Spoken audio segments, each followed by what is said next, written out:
Ahoy hoy, my name is Removal Sanity and this is my review of Elliot Quest for the Xbox One. This review is in partnership with BigBossBattle.com, who's kindly given me the review code from Developer Ansimuz Games.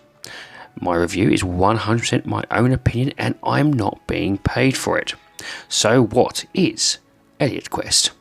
The best I can describe Elliot Quest is that it is a 8-bit style side-scrolling action adventure with RPG elements, and it's been heavily inspired by classic NES games such as Zelda 2: The Adventure of Link. So what is the premise of Elliot Quest? You take control of a young boy who, after the loss of someone close to him, decides to commit suicide. Unfortunately, this doesn't go to plan, and you are awoken to find that you actually cannot die. You are cursed to live forever. So begins your quest to try and find out how you can break this curse and move forward with your own life. And this leads me on to the gameplay. Now, the game basically drops you into the beginning with no context and no instruction of what to do. You kind of have to work it out all by yourself. In the beginning, Elliot can run, jump and shoot arrows, limiting to where he can traverse and what he can actually do. In a classic Metroidvania style, though, Elliot will gain many items throughout the adventure that give him useful and powerful abilities.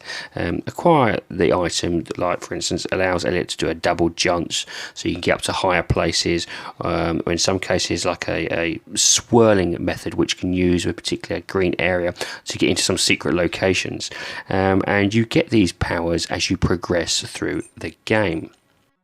Now, Elliot Quest actually has a top-down overworld map, which has a variety of mountains, forests, beaches, caves for you to explore. Now, the one thing here is that there is no indication of where you have to go. You have to literally visit these places, work out what ability allows you to go where, and then come back to them once you've got that acquired ability.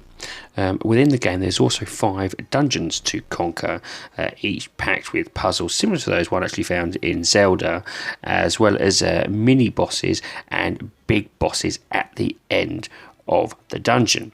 Now, once you have completed the big boss at the end of the dungeon, you get a special ability. Some can be like a shield, some can be a small tornado, some can be like an area how to shoot fireballs.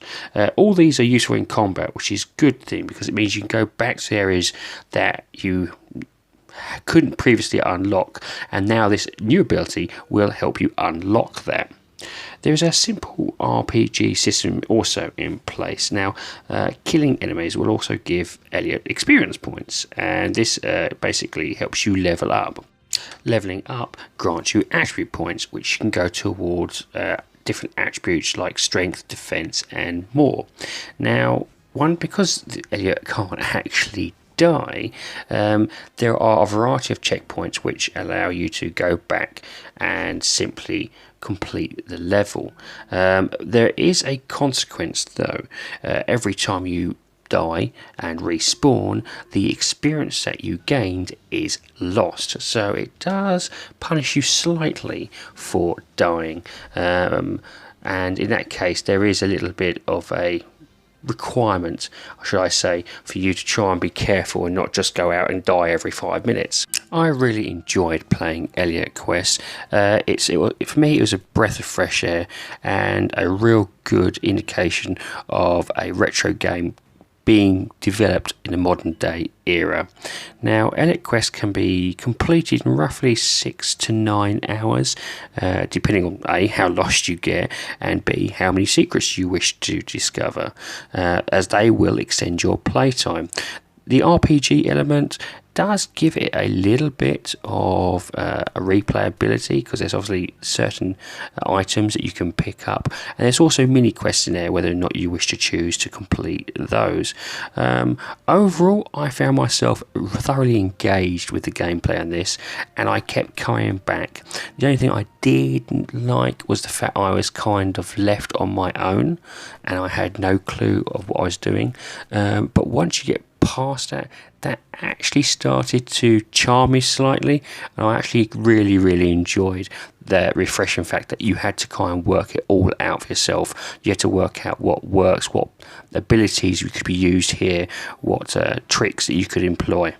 And this leads me on to the graphics of the game. Now, Elliot Quest being an 8-bit game, you do have to take this with a little bit of a pinch of salt. However, the graphics are colourful and perfect for the game. It does suit it well. The level design in terms of visuals is brilliant. You can tell there is a forest there. You can tell the cave areas, the dungeons do feel perfect for what they suited. The graphics are perfectly done for an 8-bit era. It is easy, perfect, and it suits it.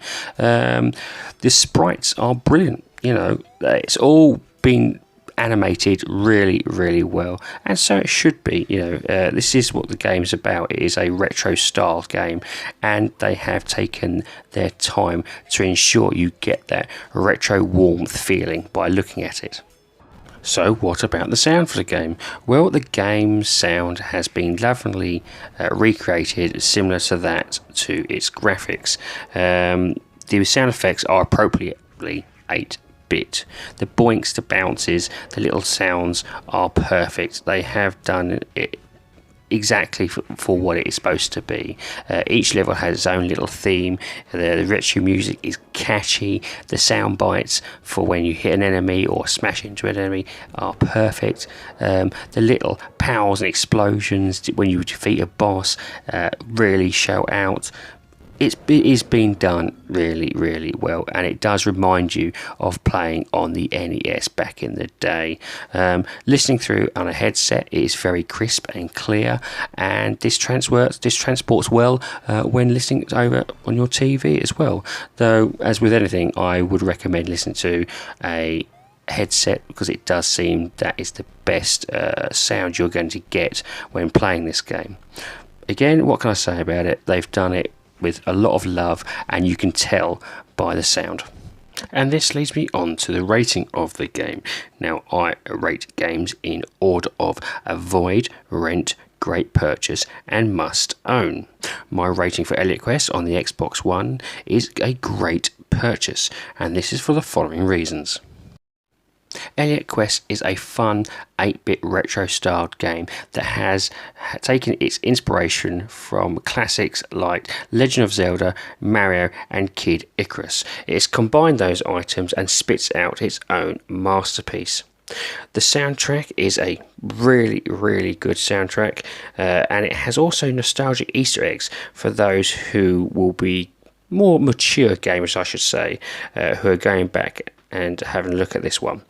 For those who are new, it does bring something fresh, and it is enjoyable. It really is a fun, enjoyable title.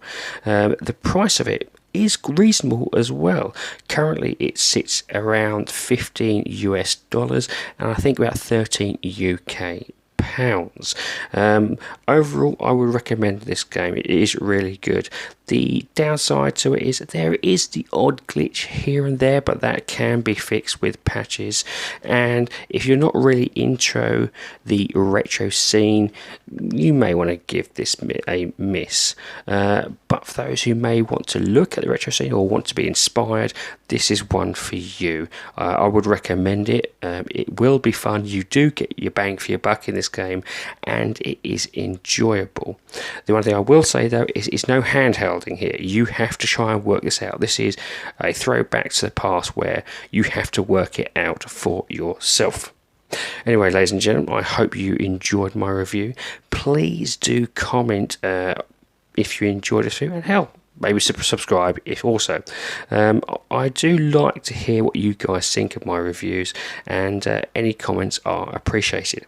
Anyway, ladies and gentlemen, have a great time gaming, and I'll see you again soon.